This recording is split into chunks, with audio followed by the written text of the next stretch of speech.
Why hello there and welcome back to Let's Make Us a Character. In the last episode, we made us a Gamma World 2nd Edition character, and because of how numbers work, that means that in this video, we'll be making us a Gamma World 3rd Edition character. Unfortunately.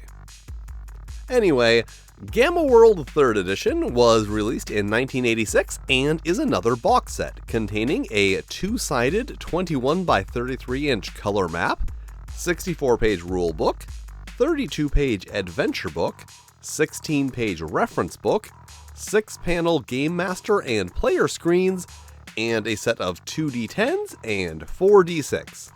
Yes, a lot has been changed in this edition, including a completely new set of core rules that eschew the noble d20 in favor of the modest d10. However, there is also a 16-page rules supplement, which definitely was not included in the original release as it references receiving feedback from players on the original release, and says that it is being made available for free in response to that feedback, but I do not know if it was packaged with later printings of the game, a thing you had to send away for, or something you could pick up at your local hobby shop. It is a thing I know exists, just not exactly where it came from, or when specifically it was published. And that rule supplement contains errata for some of the rules, as well as a bunch of content that was just left out of the original game. Or more specifically, when we created the 3rd edition Gamma World rules, there was a lot of material that we did not have room for and was therefore withheld. However, in our rush to get this new Gamma World game to you, we failed to delete many of the references to those sections. And that is a very important paragraph because it tells us that not only is there going to be content missing from the core rules, but just as importantly, there is going to be content that is not supposed to be there. And spoiler, this thing is an absolute mess, and that is going to be a problem throughout the entire process. Just for a small example, if you want stats for weapons and armor, you have to get them from one of the screens. If you want prices or descriptions of pretty much any equipment, you need to get them from the rules supplement, which remember, was not originally included. So with all that in mind, let's make us a Gamma World 3rd Edition character. One thing this game does include, however, is a concise character creation outline that includes almost every step in character creation, and is generally a thing that I do like to see, so let's follow along with that, even though it is a bit out of the order that I usually do things in. So we start with Step 1, Choose Character Type. As usual, we have Pure Strain humans, who now have -3 to Mental Strength, and +3 to Intelligence, Charisma, and Constitution, +2 to Understanding Artifacts, cannot be mutated by radiation, but can be mutated by biogenic agents, are recognized by and may command computers and robots, and are mostly Tech Level 3. Humanoids, who are now notably defined as mutated humans or creatures who have assumed humanoid form, and start with 1 to 4 physical and mental mutations, can pass for Pure Strain humans if they have no visible mutations and will be treated as such by computers and robots, can be further mutated by radiation but not biogenic agents, and are mostly Tech Level 2. Mutated animals, who possess undefined natural animal abilities and limitations, including possibly natural weapons, but as I have complained about in every single edition of this game, none of that is provided for you, or any guidelines for how to do that yourself. Start with 1 to 4 physical and mental mutations, can be further mutated by radiation but not biogenic agents, can only pass automated checkpoints if designated as a pet by a pure strain human, and are tech level 1. And finally, making their official debut as a player character type, mutated plants, who possess natural abilities and limitations of their original plant stock, begin with the mobility mutation and 1 to 3 additional physical and mental mutations, can be further mutated by both radiation and biogenic agents, can only pass automated checkpoints if held by a pure strain human, are tech level 1, and some other stuff. And let's celebrate the long-awaited inclusion of mutant plants as player characters by making a mutated plant. But first, we need to decide what kind of plant we want to be. There are actually 2 different types of mutated plant we can play as. Independent plants, which are just regular little guys, and symbiotic, which are essentially sentient parasitic plants that take over an unintelligent mobile host to gain mobility. And let's just go with an independent plant because the symbiotic mutated plants add an extra level of complexity that I just don't really feel like dealing with. There's a lot to deal with in this one already, and I just don't want to make it more complicated than it has to be. And let's say that specifically we are some kind of codex plant, since they kinda already look like little guys. Then on to step 2, generate attributes. Characters have the same 6 attributes as the previous editions, but are now grouped by physical and mental abilities, and are generated by rolling 4d6 and discarding the lowest result. And then we may choose which scores to place with each ability, at least according to the outline, and only the outline, but whatever, I'll take it. And notably, attributes now have universal modifiers. Previous editions had kind of standard modifiers, but you were still given the calculation every time it was relevant. Basically, modify damage by +1 for each point of physical strength over 15 or -1 for each point under 6, rather than just add your physical strength modifier to damage. So first we have physical strength, which determines how much weight in kilograms a character can carry and still be able to move, being unburdened when carrying less weight than your physical strength in kilograms, burdened at your physical strength score, and heavily burdened at 2 times your physical strength score. How much a character can lift, which is 5 times physical strength. Any action requiring muscles, such as pushing, holding on, breaking down a barrier, bending metal, etc., modifies the chance to hit in some types of combat, generally melee, as well as the damage caused, and modifies other abilities that require physical strength. And while it may be something of an awkward deviation here, I feel that this is actually a good point to explain the basic mechanics, because if I just start talking about blue results and column shifts, there's a good chance you won't have any idea what I'm talking about. Honestly, I barely know what I'm talking about with some of this stuff. So let's bring up our new best friend, the action table, which is basically the new mega matrix that replaces all of the previous matrices, and also several mechanics that didn't even use a matrix before. And is actually adapted from the universal table used in the Marvel Superheroes RPG that TSR was also publishing at the time.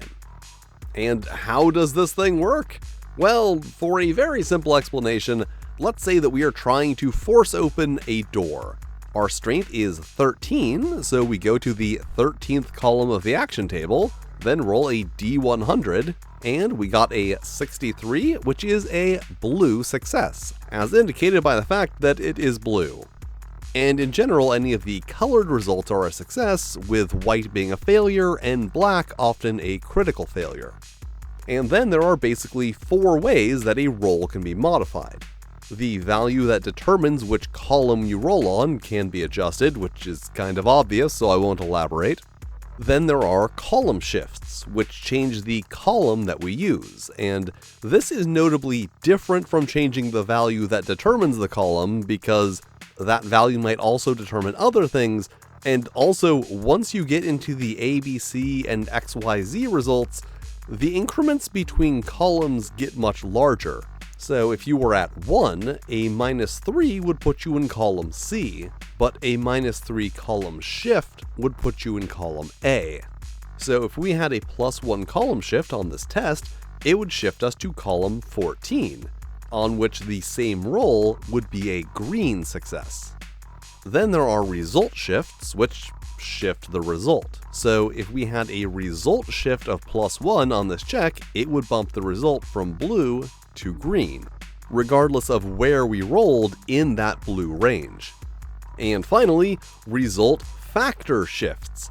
Basically, in some cases, the result is accompanied by a multiplier, times 1 at blue, 2 at green, and so on and so on. So with a blue result, we have a ×1 modifier, but with a result factor shift of +1, we would have a ×2 modifier, but still a blue result.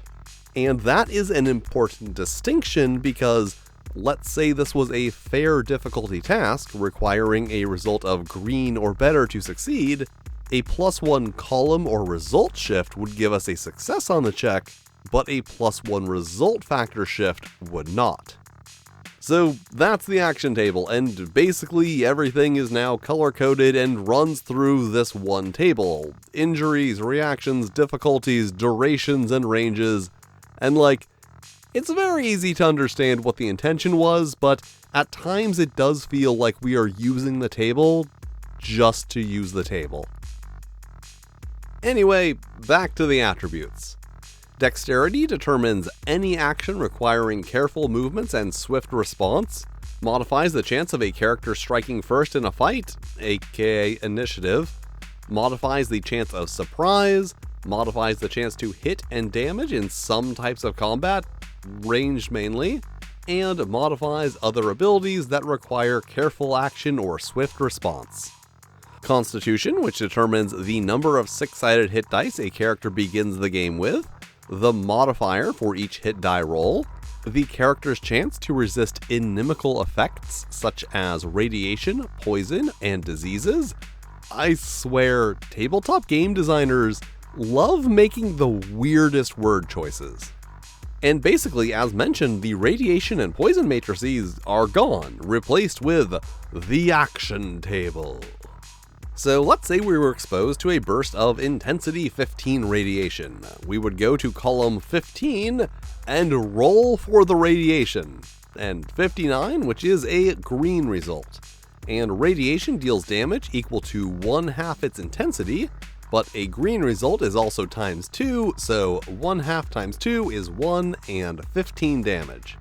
And despite what it kind of sounded like, Constitution does not seem to actually reduce or negate radiation damage anymore, but I guess the radiation can miss? And also doesn't have instant death like in the previous 2 editions, where intensity 15 radiation would be lethal to a character with a Constitution of 11. Like, no save, round 1 dead. So we take the radiation damage and have a chance of being mutated. Unless we make a Constitution save. So, we find the column for our Constitution, which is 11, and must match the success level of the radiation to avoid the result. And a blue result is not good enough, so we take a mutation, requiring that we roll on our Constitution column again and consult a table where we can gain or lose a mutation or a bonus or penalty to an existing one. And 81, a green result, is gain 1 mental mutation, and since this is just an example, I'm not going to bother rolling one. But how long do we have that mutation for? Yeah, unlike previous editions, mutations are now likely to be temporary. And why don't you guess how we determine that duration? If you said, roll on our Constitution column and consult a table, you're right! And 20 is a white result, which is 1d6 days. But back to Constitution, it also determines the character's endurance when trying to hold their breath or complete a tiring task, and the modifier for any ability that requires endurance. Then on to the mental attributes. Mental strength, which determines the chance to resist mental domination, the chance to continue on in the face of fears, exhaustion, etc., the chance to perform actions requiring wisdom or insight, the modifier to the mental attack chance and the amount of damage caused. And that one does kind of make it sound like there are some kind of universal mental attack rules like there were in previous editions, but there are not. The modifier to the chance to resist mental attacks and energies, and the modifier to any ability requiring determination or insight. Intelligence, which determines the chance to succeed when analyzing a situation, the chance for a character to sense something through observation, the chance to succeed when trying actions requiring knowledge and problem solving, the modifier to the chance to analyze artifacts, the modifier to some types of combat requiring intellect and the amount of damage caused, and basically that's like martial arts and tech level 5 weapons, and the modifier for abilities requiring intellect. And finally, Charisma, which determines the maximum number of NPC followers a character may have at one time, which is a total number of followers and hirelings equal to our Charisma. The chance to convince another of something, the modifier to the response of encountered creatures and the morale of controlled NPCs, and the modifier for abilities requiring grace, precision, or style. Like making a stupid YouTube video. And with that out of the way, we can move on to Step 3, Hit Points, which is a number of d6 equal to our Constitution score, plus our Constitution modifier per die, so 36. And as long as we're here, those previously mentioned other plant abilities didn't really fit anywhere else, so they are ignored by non-intelligent animals as long as they're just, kind of doing plant stuff. They do not need to eat as long as they have soil and water, can regrow lost limbs in 1d6 weeks, and if killed, can potentially be regrown from their roots, reduce crushing damage by 1 result factor, a thing I already explained, gain a +3 bonus when grappling due to all of their planty vines and roots, and can compress their body size by 50%. And now on to everyone's favorite part, mutations. And this is where things start to get really wacky, but not necessarily in a good way. So as a mutated plant, we gain the mobility mutation plus 1d6 divided by 2 physical and mental mutations each. And incidentally, humans and mutated animals get 1d100 divided by 25 physical and mental mutations each. Because remember, this game only uses d6s and d10s, so they couldn't exactly say roll a d4. Or could they? And you might be thinking, alright, so each makes it sound like we get that many physical and that many mental mutations, just like in the previous 3 editions. I'm counting Metamorphosis Alpha. But then, when we get to the mutation section, we have this table for determining mutation type, which suggests that we should actually get a single number of mutations and then roll for the individual types. And this is where it really starts to feel like we're getting into the thick of the game being rushed out. Clearly, there were 2 different versions of the system for determining mutations at different points in development, and we ended up with parts of both of them that don't really work together. Which means that we need to make a decision about how many mutations we get and how we determine their types. And despite how much I like the idea of this table, having different probabilities for getting mental and physical mutations for humanoids and animal mutants, as well as even allowing them access to plant mutations, it does seem like this was a feature that was added and never actually implemented in the rest of the rules, since we never get told how to determine that single value, and another thing that I'll mention when it comes up. So we are just going to disregard the table and roll our 1d6 divided by 2s for 3 physical and 2 mental mutations. However, first we do get that mobility mutation, which, despite literally being a mutation given to all mutated plant player characters, is also one that they just kind of forgot to include in the core rules, and had to add in the rule supplement, which, remember, was not included in the initial release. And the mobility mutation gives us some kind of movement, let's just say root walking, at a rate equal to the mutation score. And what is the mutation score, you ask? Well, the mutation score is determined by rolling 2d6 and adding the character's physical or mental strength modifier, up to an amount not exceeding the physical or mental strength score, according to the mutation section. Or it is determined by rolling 3d6, discarding the lowest result, and then adding the appropriate strength modifier, according to the character section and the character creation outline. So, once again, depending on where you look, there is conflicting information, and let's just go with highest 2 of 3 because that one is listed twice. So 5 plus 5 plus not 2 and physical strength modifier of 1 for 11. So we can move 11 kilometers per 4-hour travel period, 110 meters per 10-minute search turn, and 11 meters per 10-second action turn, which is about half the standard speed of 24. And just in case you were wondering, yes, base speed for all characters is another piece of information only available in the rule supplement. And mobility also allows us to substitute the mutation score for dexterity when attempting to dodge or perform actions requiring nimbleness. And for the rest of our plant mutations, let's pull up the plant mutation table, which now for the thing that I said I'd mention when it came up, only has values for the 2 plant types. So even if you rolled a plant mutation on the table with a humanoid or mutated animal character, you wouldn't have the numbers to roll a plant mutation for those character types. So clearly this table was made without the other table in mind.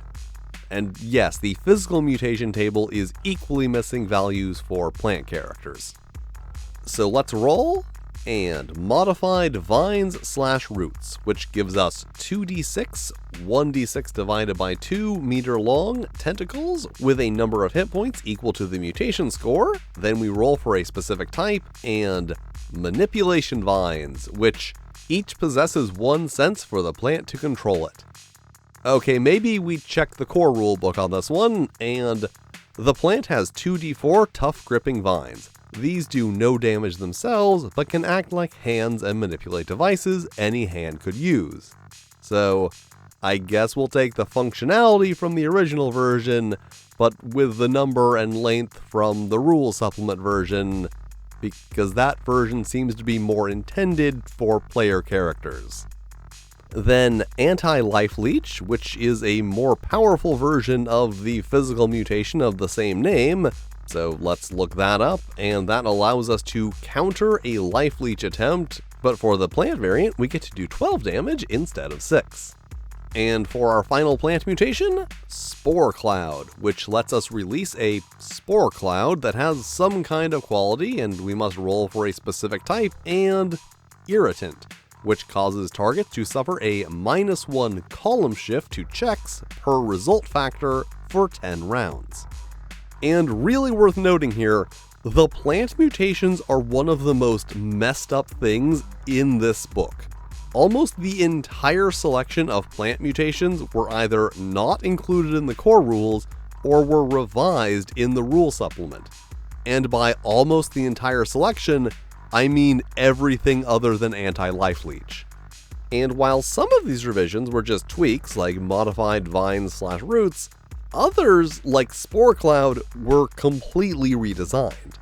So there was definitely something weird going on with the plant mutations. Like, aside from all the missing ones, they're also in a slightly different format and include the only references in the entire book to a combat column, which, even if we assume just means the column on the action table, still doesn't make sense because you can't do a column 10 set of damage. The action table can only modify damage, not generate it. So it seems like the entire plant mutation section in the core rules is from some earlier version of the game that no longer exists, or maybe some planned revision that never came to be. But even that doesn't explain why so many of the mutations, like mobility, the one plants need to move, are just not there. As I've said, this whole thing is just a mess. Anyway, let's move on to mental mutations, which can't possibly be a worse ordeal, right? So we roll on the mental mutation table, and temporal fugue, which allows us to pull a result factor number of copies of ourselves out of the timeline for 4 hours once every 72 hours. And planar opening, which allows us to open portals to random alternate planes of existence, primarily for the purpose of throwing people in them never to be seen again, but are also usable for random teleporting, which sounds like a very bad idea. Oh, that was actually quite painless. At this point, I'm just expecting everything to be worse than the thing that came before it. But that's it for mutations, so now on to Step 5, Rank and Talents. Characters start at rank 1, and rank here starts to be more like a traditional level in something like Dungeons & Dragons, determining the column you use for attack rolls, the base value for all learned talents and chance of learning new ones, and adds additional hit points. And I will talk more about rank when I get to advancement, but for now, we get a number of talents equal to our tech level plus 1, so 2. And there are 69 talents provided. Nice. Most of which are fairly unremarkable, and notably the list does not contain the martial arts talent, one of the very few talents listed by name in the rest of the rules. Like, yeah, you can still select it without it being on the list if you know that it's a thing that exists, but just another symptom of the poor editing. And just in general, the definition of what a talent is more than a little vague. Like, it's just kind of offhandedly mentioned that climbing and swimming are talents, which along with aforementioned martial arts, are the only 3 talents that actually have specific rules. But as long as I'm on the topic, I might as well explain talents in general. Basically, talents work by either adding your rank to checks for doing a specific thing, like the negotiation talent adds your rank to your charisma checks made to negotiate, letting you use your rank as the base level to do a specific task, so climbing and swimming are things anyone can try to do, but without the necessary talent, checks to do so are made on column A, which is the lowest column. Or they allow you to do a thing you would be completely unable to do without the talent, like martial arts, or okay, I guess only martial arts, because in order to get special skills requiring special rules from a talent, you would need those rules to be provided. And those last 2 are really where the problem is, because, for example, if you had just kinda skimmed the rules, you might reasonably assume that climbing and swimming are just regular dexterity and physical strength checks. Without clear definitions of talents, it can be unclear what things you are not supposed to be able to do with a regular check. Like, does the plant identify talent allow me to add my rank to intelligence when making checks to identify plants? Or is it required to even attempt to identify plants on anything higher than column A? It is just another thing that overall feels half implemented. But we do need to take 2 talents, so let's just take swimming and climbing rock, and move on to Step 6. Create a name and description for the character, and I don't know, Squimp. That sounds like a pretty good plant name. So on to Step 7. Equip the character. We get 3d6 times 10, so 130 gold, and can buy any equipment of a tech level equal to that of our home base, which is presumably 1.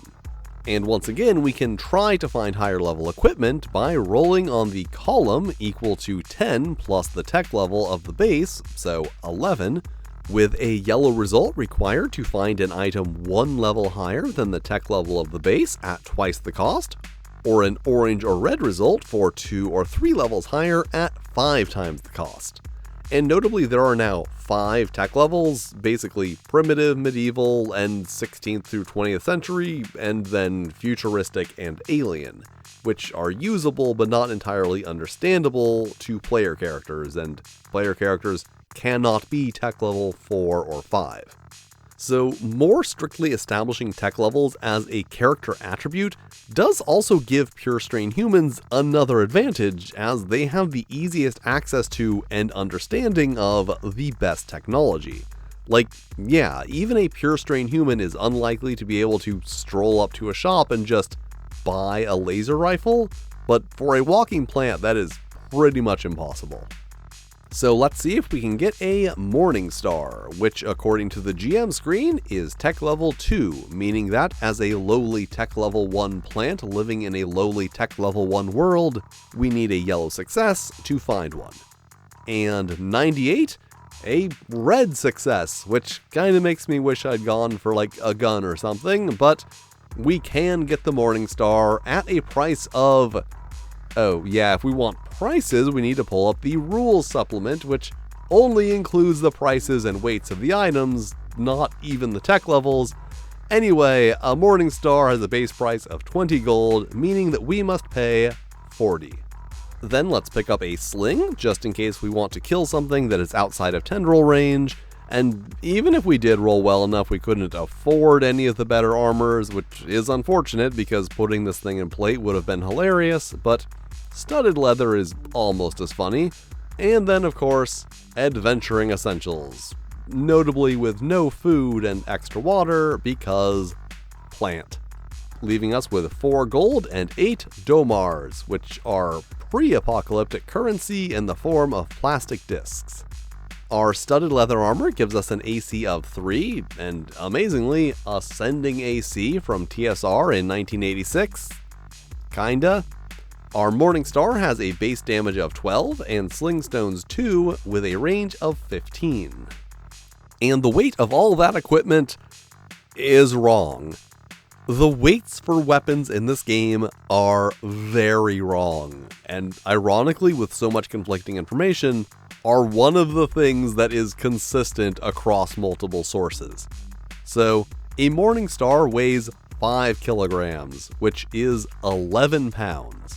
And okay, it's a mace, they're supposed to be heavy, but yeah, no.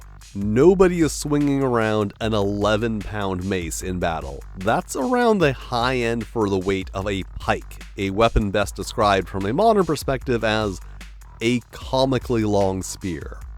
For a further example, a Highland Claymore, a weapon largely known for being big and heavy, is like 6 pounds. And here, a two-handed sword is listed at 25 kilograms, around 55 pounds. So clearly there is some error in the calculation here. Like, maybe they just kind of forgot to mention that weights are given in hectograms, and if we divide everything by 10, then it'll make sense. I mean, 2.5 kilograms, 5.5 pounds, that is an appropriate weight for a very large sword. But if we did that, then a Morning Star would weigh just over a pound, and then a mace, which does less damage than a Morning Star, is listed at 14 kilograms, almost 3 times as heavy. And I don't know, maybe that's a typo, maybe it's supposed to be 4 or 1.4, whatever, it doesn't matter because it appears with that weight in 2 different books. So basically there is no conversion that can be consistently applied to the weights here to make them make sense in any way, which is why I'm just using the weights from 2nd edition, which are considerably more realistic. And also are a list of weights for weapons that they already had and could very easily have just copied into this book, but for some reason didn't, despite copying lots of other content directly from 2nd edition. But with all that settled, we are unburdened by the weight and only slightly burdened by the experience of trying to figure it out. And this character is done. But as long as we're talking about equipment, let's say that we found some kind of mysterious artifact, a thing that happens a lot in the old GW. which of course we would like to identify. So we just need to pull up the artifact examination chart. Yep, it's back for some reason. But this time there is only one chart for all complexity levels, with each lettered complexity result being a step along the process. So if we are trying to figure out a complexity C artifact, which we are, we would need to reach the C square to successfully do that thing. So we start in the indicated area and roll a d20. Yeah, they removed d20s from the main mechanics and the box, but you do occasionally need to roll one. Maybe more than occasionally. Fortunately, they did remember to include the rules for how to roll a d20 with a d10 and a d6, rolling the d10 as normal and adding 10 to the result if the d6 comes up 4 or higher, so 11.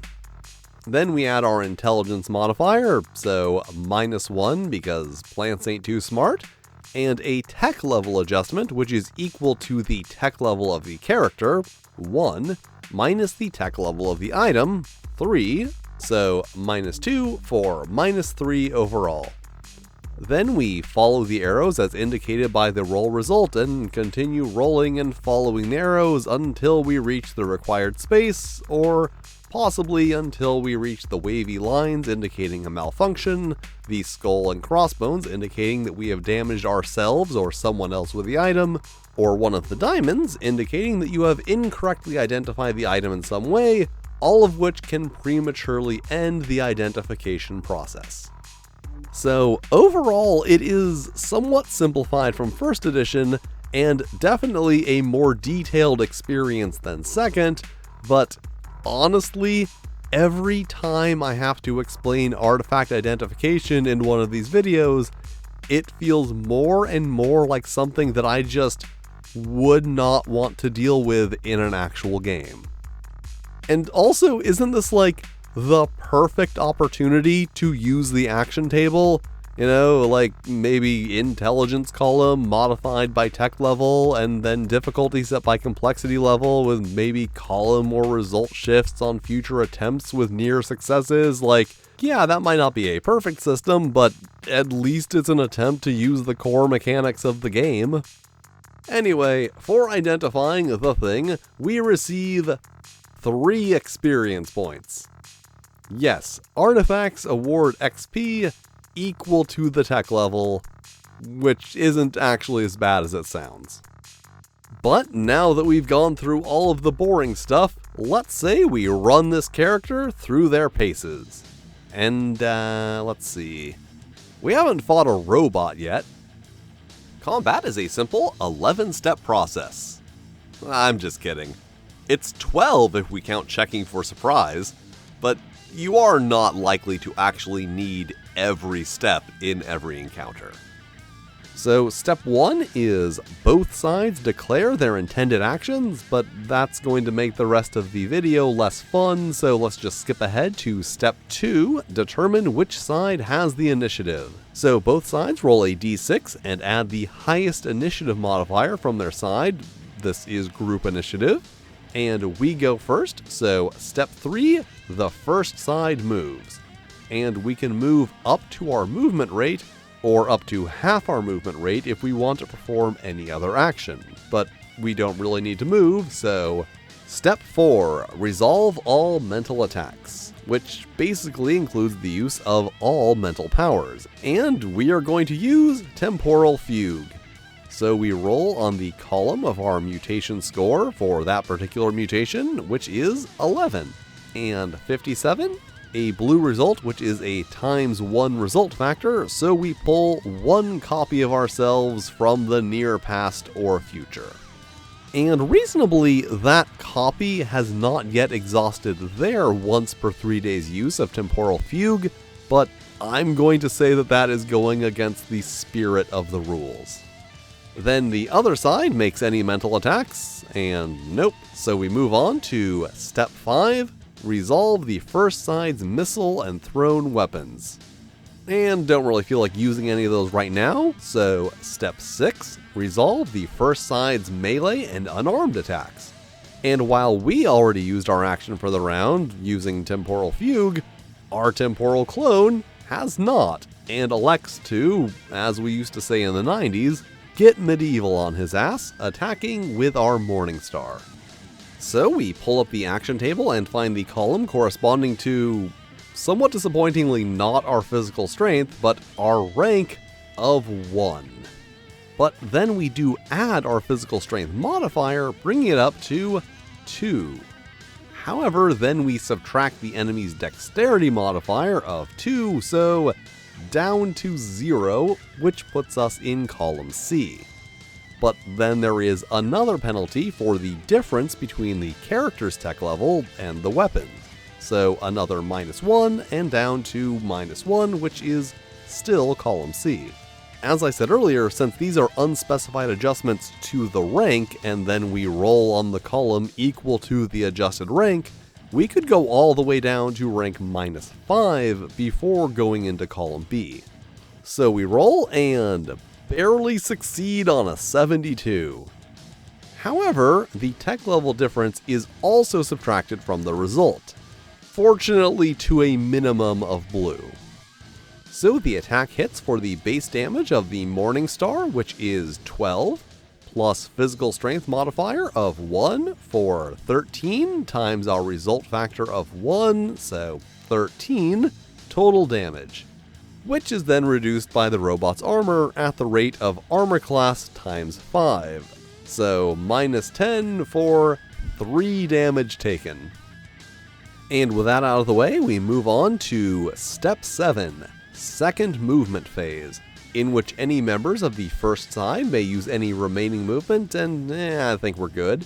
Then the second side gets their chance to move, and TikTok doesn't really seem interested in doing so, so Step 8, resolve the second side's missile and thrown weapons, where our little Autobot, no really, this thing is actually called an Autobot, decides to use its flamethrower, which means we need to talk about ranges. Ranges are categorized by, you guessed it, a color-coded key for the action table. Starting at point blank for anything within 5 meters originally, but knocked down to 2 meters by the errata, and then each colored range is a distance up to the weapon's base range times the color's result factor. So base range at short, 2 times base range at medium, 3 times base range at long, and so on. And then also damage adjustments for the various ranges, and there should be a -4 result factor shift on red, but I guess it just wouldn't be Gamma World 3rd Edition if something wasn't missing. And a flamethrower has a range of 2 meters. So I'm just going to go ahead and assume here that when a base range is equal to or less than the point blank range, it means that the weapon is ineligible for the point blank bonus, because 2 meters cannot be point blank and short range at the same time. And looking at the ranges, it seems like our time friend is within short range and we are in medium range. So we pull up the action table, and there is 1 target in short range and 1 target in medium range, requiring a blue and green result respectively to hit.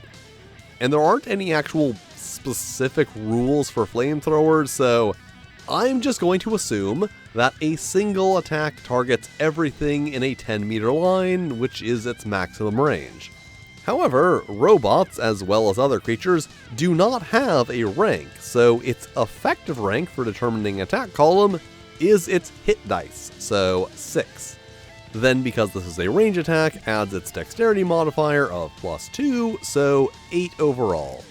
Then it rolls, and 87, a green result, so the robot hit both targets, who I guess technically are the same target, just at different times and places. Time stuff is weird. And the base damage of a flamethrower is 8, +2 for dexterity, maybe. The rules state that you add your dexterity modifier to the damage of missile attacks, and physical strength modifier to the damage of thrown attacks. But a flamethrower is neither of those things. but of the two, it is somewhat closer to a missile attack, so I guess I'll treat it as one. So 10 damage overall, times 2 for the green result at short range, and then -1 result shift at medium range, so 20 and 10 damage, minus armor of 15 equals 5 damage to thing 2 and none to thing 1. And I will say, armor might seem a little overpowered here, but it is subtracted from total damage per round, not per attack.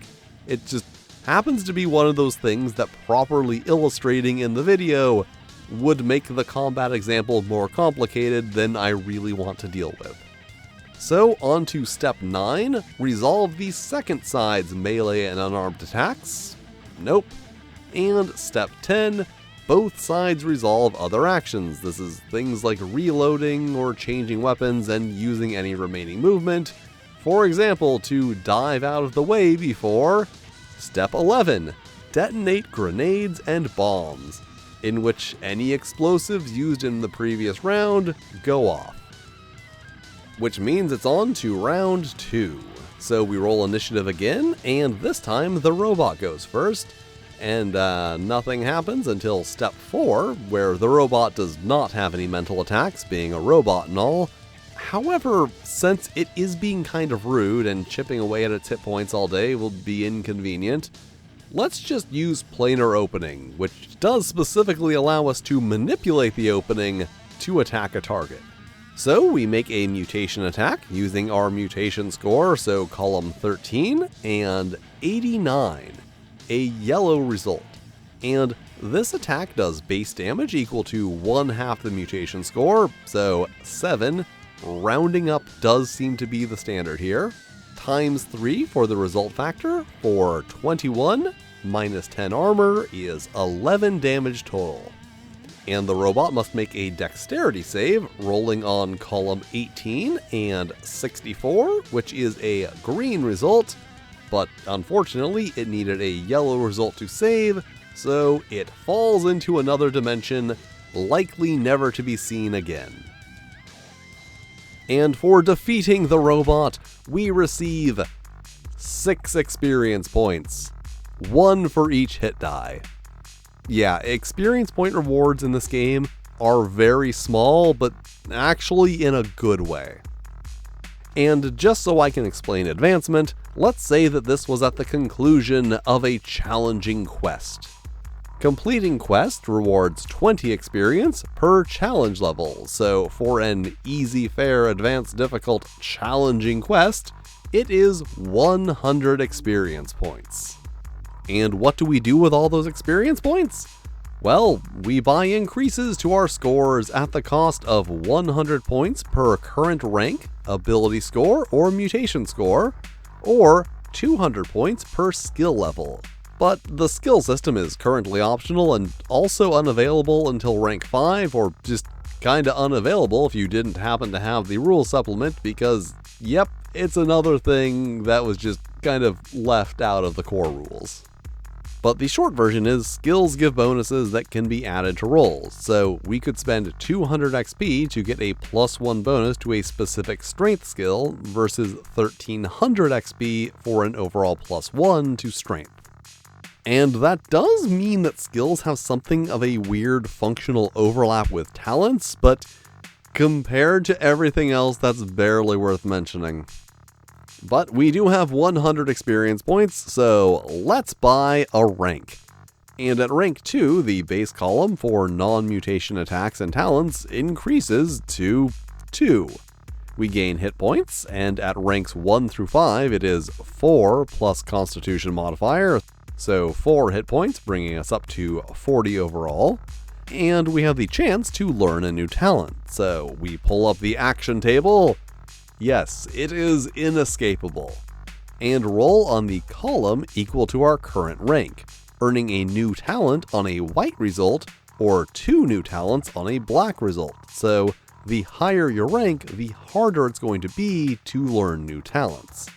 And 49, a white result, so 1 new talent, and let's take dodge, which lets us add our rank to dodge checks. And exclusively for mutated plants, gaining a rank also grants a 20 centimeter increase to height. Because, growing is a thing that plants are kinda known for. Overall, quite a departure from the exclusively social advancement system of 2nd edition. Is a thing I would be saying if not for the fact that the 2nd edition advancement system is still here? It's never mentioned in the character creation or advancement sections, but if you poke around a bit, you can find it. In addition to rank, characters also have a status level which starts at 1, and like in 2nd edition, it is added to your charisma, which in our case increases our charisma modifier by 1.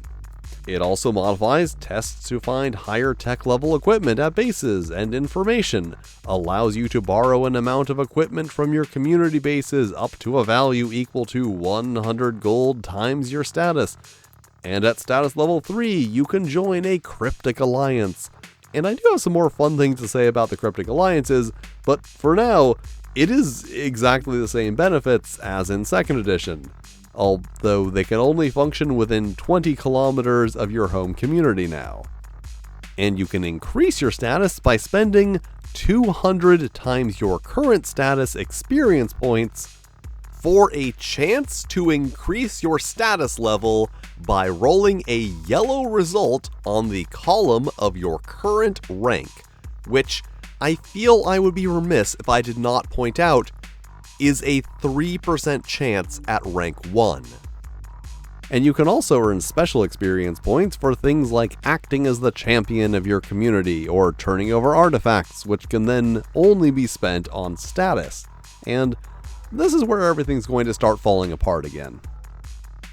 So the status system here seems like a very interesting, let's say, artifact from some version of this game existing after converting to the action table, but before the main experience point system was implemented.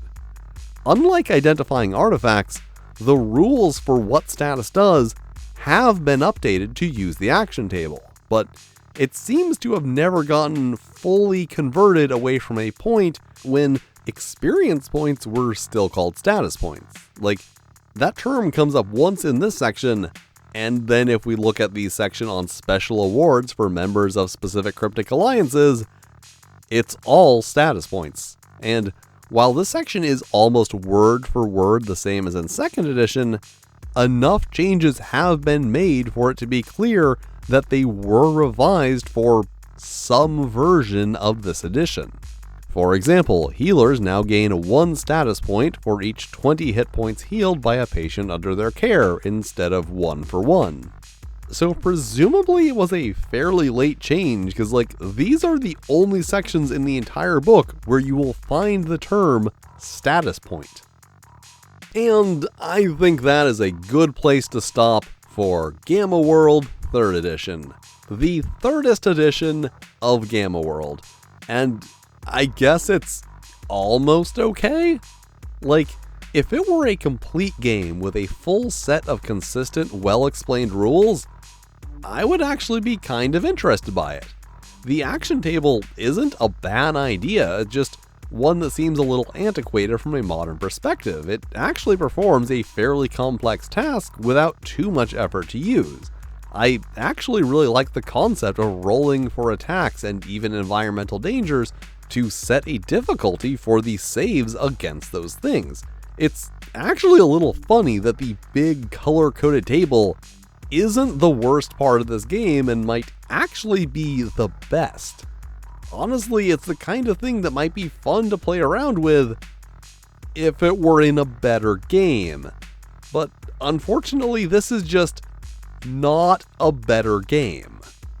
It very much feels like a game that was almost, if not completely finished, and then suddenly had major changes thrust upon it, and nowhere near enough time to apply those changes to the entire rules, before something resembling a game had to be shipped.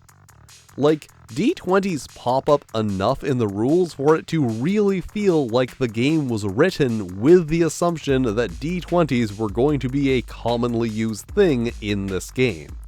And remember how they very much went out of their way to avoid saying roll a d4 for mutations? Well, d4s are also used fairly regularly in other parts of the book. Even a couple times you're asked to roll d8s. Like, it feels so incredibly obvious that large amounts of the content here was not written for the version of the game that was released. If we look at the included adventure, you are told multiple times to check the radiation chart, and at one point to check a poison chart. Those are not things that exist in this version of the game. They were things that existed in the previous editions, and maybe the version of this edition that had combat columns, but not whatever happened to make its way into the box. And that is really the big issue here, is that regardless of what this game could have been, we are left with whatever made its way into the box. Like, overall, if I had to sum up my thoughts on this game, it would be, looks interesting. I'd love to see it when it's finished. Like, once you actually sort out what can be sorted out and fix everything that can't, I'm sure it's actually a very playable game, but from a modern perspective, with all of the other options available, it just doesn't seem like the experience it provides would be worth the amount of effort it would take to get to a point where you can enjoy it. However, despite arguably being the worst version of Gamma World from TSR, 3rd edition did have 5 adventures, the most supplemental releases of any Gamma World edition so far. And that is it for now, but make sure to come back next time when we'll be making a character for Gamma World 4th edition, which, based on my research, is the edition that people actually like. And thank you for watching. If you enjoy my content, you can follow me on Blue Sky, Twitter, even Tumblr. Especially Tumblr. There are links in the description. And extra special thanks to my Fightin' Flail Snails, Broken Unicorn, Omar Parker, Randy Mulholland, Renee D, Stephen Kramer, Toshiro Okuro, and Trey Adams. If you'd like to be cool like them, check out my Patreon. But if you don't want to do that, that's cool too. You can still hit all the lovely buttons, like, subscribe, these other videos that the dark, unseen hand of the YouTube algorithm has lovingly selected for you, which I'm sure are lovely videos that you will also enjoy. And I will see you next time.